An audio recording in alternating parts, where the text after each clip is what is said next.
Yes, good evening. My last video, about 1.5 years ago, was about the quick CNC router, and that had a lot of really nice comments and people contacting me, and it was quite nice to talk with people all around the world about CNC machines. So now I'm going to do a comparison between our latest, newest CNC laser cutter. That's that one that we had for 1 week now. And that one besides it, that's about 7 years old. And I'm going to explain the differences, what I like, what I don't like. And that's about it. First, I'm going to show you what we make a lot. It's this. It's a simple, or this is a sample of course. It's a simple menu card holder. It's like with the logo of the company. 2 holes for some rings, paper on it. Really simple stuff, nothing special. But we can do it all day long with these machines. And it's an evening, so I'm having a small beer.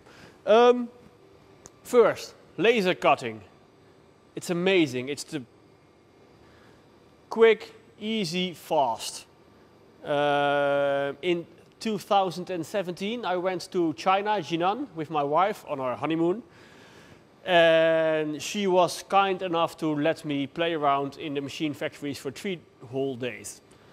There I bought this one. This is a Senfeng. For that time it was a really nice machine, nicely built, quite clean. I liked the engineering of it. And I just checked the hour meter inside the controller, and it has run 4,000 hours so far. So that's amazing. It's 7 years old, 4,000 hours of work. And the only problems I had, I caused myself user error. And of course you have to replace the laser tube once in a while. Because this machine is aging, and we were getting more and more requests for laser cutting, faster, thicker material, etc., etc. It was getting dangerous to rely only on this machine. So what did we do? I started doing my research, and of course I started on Alibaba. And I just contacted machine factories, looking at pictures, trying to find the right search words, getting into the right companies. And after hours at home with the laptop, just having fun because I like this stuff, that's why I'm making this movie, I found Ming Xing. And I will show you the logo in a while. And my contact person was Danica, and for what I have noticed, that she really knows what she's talking about. She knows these machines. She's not just a salesperson, but she understands laser cutting. And always the biggest thing is the language barrier. Yes, I'm Dutch and I speak steenkolen Engels, as we call it in Dutch. They speak also English, but the Chinese English, Chinglish.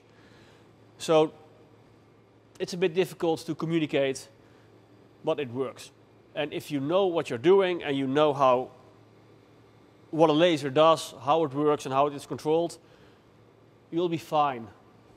4,000 hours of work, 7 years old, still going strong every day, not a problem. This is a low-tech machine. This is still a low-tech machine, but a lot more tech inside. A quick comparison. And I'll just grab the camera so I can show you. We'll just go walk around. This machine from Senfeng is still made, but not by Senfeng, but by other companies. But the design is generally the same. You can see the flexible dust covers over there. They're fine. You can see the bridge design, really simple. Control panel on a little stand, I like that. and machine cabinet. If you see some dodgy wiring, that's just me putting in the network cable or a wire to the dust collector. How does this machine work? We've got a filter just to clean up the incoming power line, that there won't be any, how do you call it? They call it the... It's not there. I can find it on you. I can explain it in the comments or find a link. But what it does is just it cleans up the power signal. That's a nice clean 220 volt signal. Power supply, another power supply, they just do different things, or they just provide different parts of the machine of power. The stepper motor driver for the y-axis, the x-axis, and the Ruida controller, and that's it. Yeah, of course. And behind that panel is a laser power supply. It's nothing more than that. It's a little controller. It got one motor for traversing on the y-axis and one motor for the little laser head on the x-axis. You control it with a Ruida controller. They are great. And we use the Lightburn software from America because that's also great. The software that they provide is functional, that's about it. Okay, this machine. Underneath these dust covers is just a really long belt. This belt that I bought 7 years ago as a spare and never had to use it.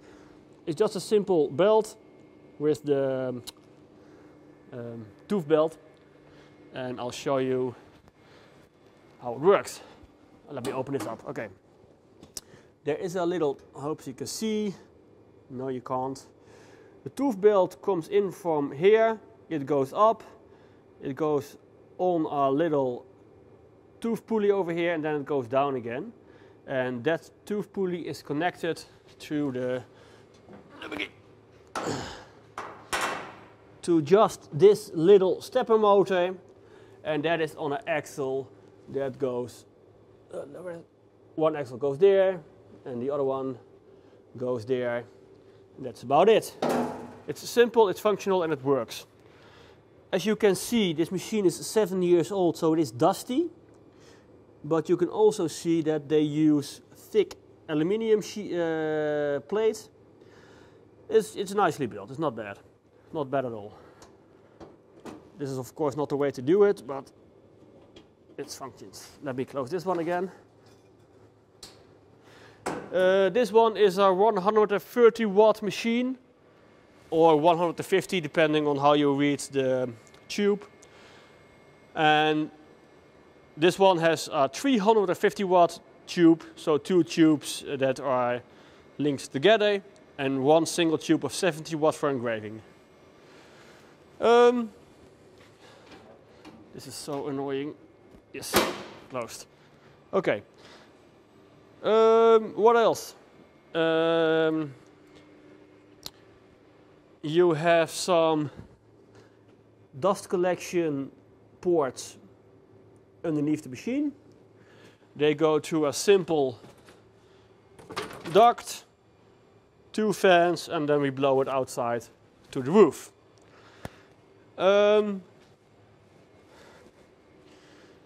The stepper motor drivers are lead shine, the laser tube is Regi. And I think the most important aspect of this machine is the frame. And that's one of the things that is better on this machine. This is a really heavy machine frame. I would easily say that it's better than some of the CNC router frames I've seen coming from China. Small parts that fall through the knife table are collected in this bin. And I'm not really fond of this system, but it works. We have a CW5200 cooler just for keeping the laser tube cooled. And don't look at that, we're still installing this new machine, so it's a bit of a mess. What else do we have? Let me. Yes, okay, that's better. Okay, this model, it's functional, it's great. It's still being made by several companies in China, but this one is 2 weeks old and it is so much better in almost every single way, not every way. I'm going to show you. Let me get this out of the way.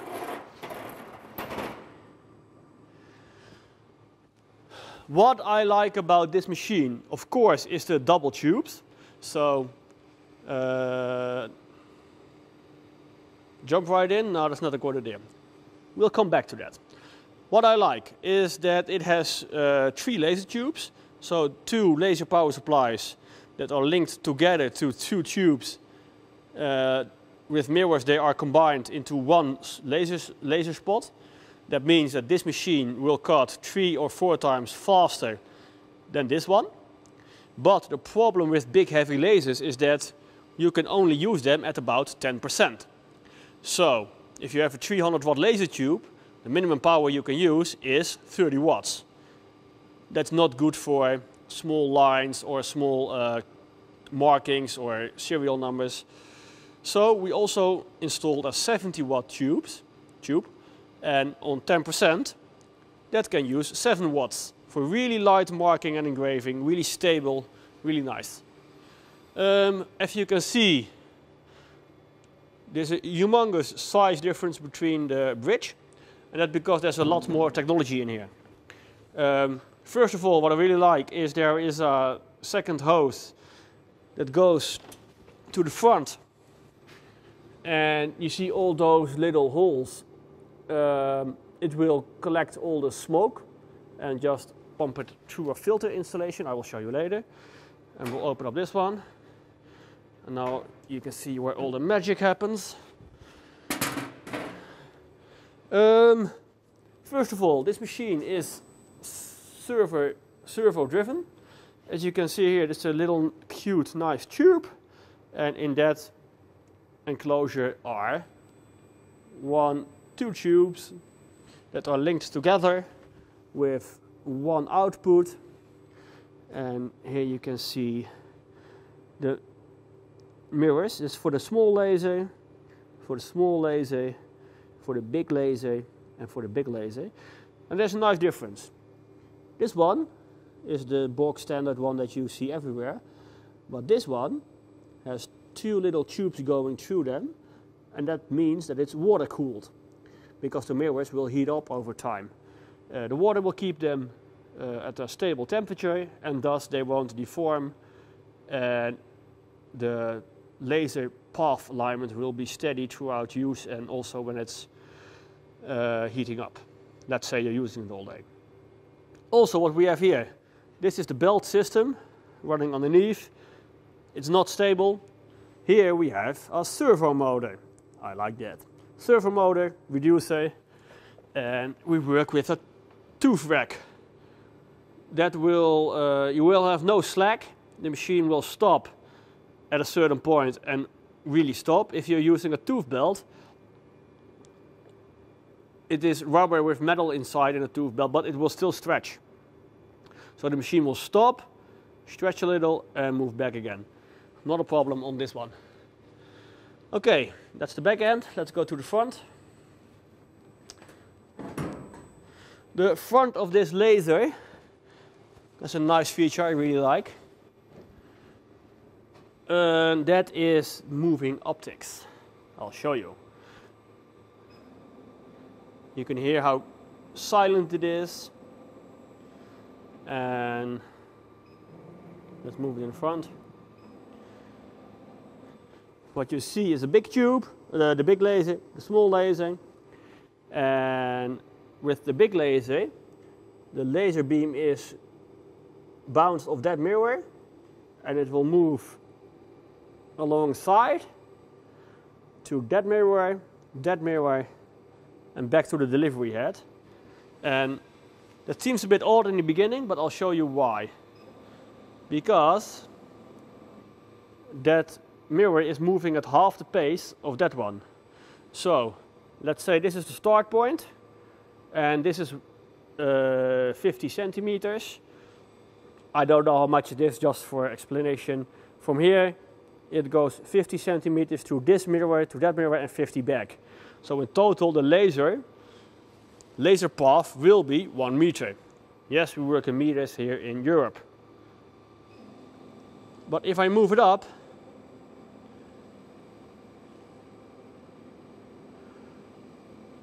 and just for explanation, this distance is exactly the same, because when the delivery head is moving further from the that mirror, those two mirrors will move closer. That means that your laser is always at the same distance from your delivery head. And no, a laser will not be exactly the same. It will always diverge a bit. It will always change depending on the distance that you're between your mirrors. People with an enclosed CO2 laser will know what I'm talking about. Okay, I'm rambling on for 20 minutes now. 16, sorry. Okay, the electronics. This here is my own hobby project. I'll come back to that later, or just now really short. That's a PLC that will monitor airflow, that will monitor if the hood is closed, because it's a pneumatic hood that they can lower over the machine for safety. And it will control several other safety features. And I installed that because I want a machine that cannot fire in this position. You cannot use it. The hood has to be lowered, there has to be air pressure. It's just a safety system. But wiring is not done yet.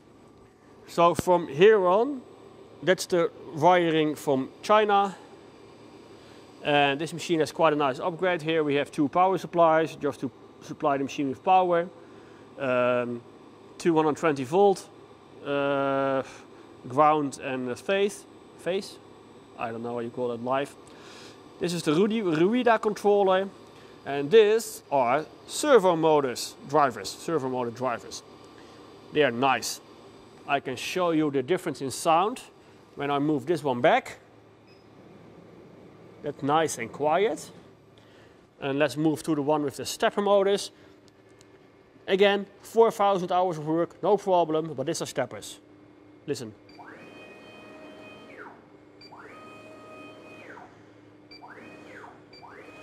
Servo motors are much quicker in acceleration, so and they can also they can perform heavy job. If you have a big CNC router, they will run on servos. I like this. Also, this machine, the delivery head is driven by a belt. Here you can see it. That will also cause, it's good for engraving because it's lightweight and it can accelerate quite fast. But with this heavy machine and also with the moving optics, we made a decision for another servo engine, another reducer, and also on the x-axis the helical rack, just for more precision and more cutting. We will not be doing real engraving on this machine because we bought a Galvo for that, but that's not a video. What else is interesting? When we use it all day, the exhaust on the roof will be looking like Steamboat Willie. And I've called the municipality over here, and they said, no problem, that's how it runs, that's how it works, but I'm not happy with that. So we made an upgrade, and we bought a smoke purifier. And this is a piece of art. If you open it up, the smoke will go in the top. It will go through an electrostatic filter. Look that up, it's really nice technology, electrostatic filter. It's high voltage plates, 2, 3, 4, 20 plates together. And one plate is grounded and the other plate is, I think, about 10,000 volt on it, and it will get static. So it will attract the dust. Then it will go through UV filter and ion filter, UV light and ion filter, and in the end it will pass through 2 carbon filters, and then we can just blow it out of the side of the building, and it is you can't smell it, you can't see it. The Chinese guy said, "Oh, no problem, just blow it out inside." I don't believe in that, because there must be a little residue of smoke or unhealthy stuff that will pass through the filters. But it is so much cleaner. It's a nice feeling just not to pollute the environment. What else? Look at the design. It's really clean. We've got these drawers where if you cut small stuff, it will fall down and collect in here.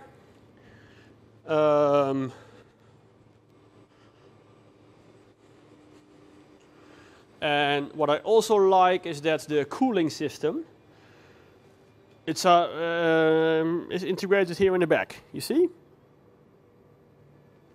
It's just a simple active cooler, so there's a compression pump in it to reduce the energy. But you can see here that the water temperature is 15 degrees. It will start cooling at 25. Here's the fan. There's a circulation pump in it. It's nice. I'm gonna put you back on the stand because I'm talking way too long. And then I don't like editing, so I'm not gonna edit this out. You have to get used to it.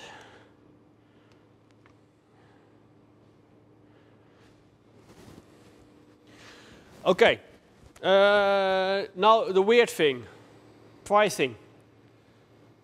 In 2017, I'm not going to talk about the exact price in dollars because I don't think it's fair to the guys that make this. Senfeng, I like them, it's a nice company, but they stopped making CNC laser cutters for wood. They only make professional laser cutters for metal at the moment. They stopped making these. And why? Because they said we can't make money of them anymore because everybody in China is making laser cutters. So I bought that one for a certain amount below $10,000. And I bought this one about 3 months ago for only $1,500 more. And that blows my mind because if you look at the build quality, the parts that are used, the engineering time that has gone into this machine, it is such an unbelievably good machine for that price. And this one has been running for 4,000 hours. These parts are better. It's still not worn yet. I don't know. Maybe it goes for 8,000. Maybe it's worn next week, but I don't want to wait for it. Let me check if the batteries are not running empty. No, they're not. That's good. The thing is, yes, you will get some trouble.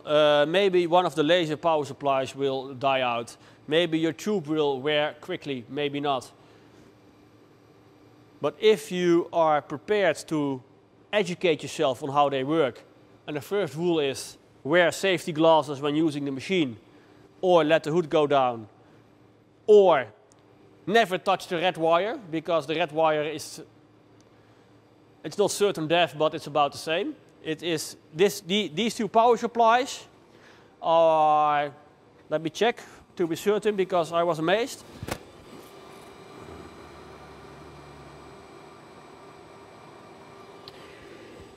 They are 50,000 volt, so 50 kilovolt each, and they can deliver 30 milliamperes. I'm not an electronics engineer, but that could kill you, or will, I'm not sure. Never put drinks on the machines, that's also quite important. I'll just close it up for a moment.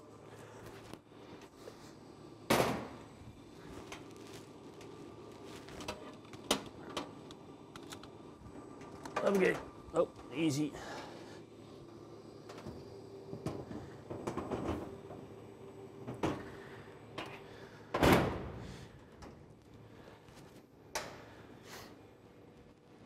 And it looks nice. What did I add myself? This hood, it's suspended by a pneumatic piston, so I can just drop it down. It's still a work in progress, but it works. It's moving a lot, but that's on the details. Now the machine is ready to use. Air pressure is checked. The hood is closed. That's checked with some reed contacts on the cylinders. And now we can start it. So push the green button. And there it goes.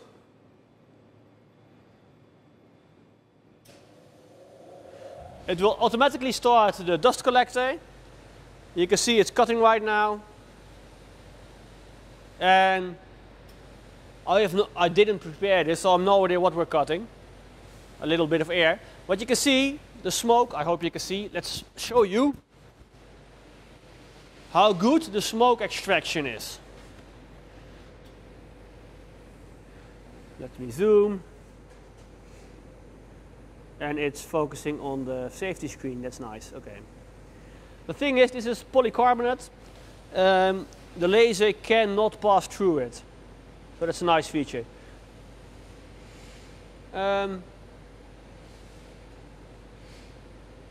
Yeah, we're just cutting in thin air right now, but you'll get the point. The nice touch is when I press the button for up. Let's do that. Okay, again. The first time it will stop the laser. Where am I looking at? Sorry. The first time you press it, the PLC will stop the laser. And the second time you press it, the PLC will check if the laser is off, and only then the hood will go up. And that's about it. Thank you very much.